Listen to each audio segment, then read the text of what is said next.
How to stop apologizing too much. A person pauses before speaking, because sorry is powerful when it's true. It's out of your mouth before you've even had time to think. Sorry to bother you. Sorry for asking. Sorry I'm late. Traffic, the weather, the universe, and yet sorry. And how somewhere along the way, you learn to ask for it constantly. You didn't start apologizing too much because you're weak. That shrinking a little made rooms quieter. That apologizing smoothed edges before conflict could even breathe. So you became fluent in it. It makes you invisible. Every unnecessary apology sends a message not to others, but to yourself. I'm in the way. I take up too much space. So how do you stop? Because sorry is powerful when it's true, and empty when it's automatic. Sorry, speak with confidence. Sorry.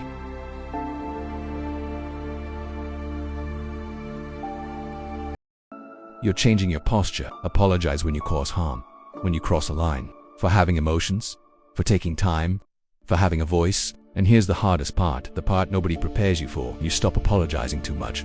Some people will feel uncomfortable, not because you're rude. Confidence isn't loud. It doesn't argue, or am I just afraid of taking up space?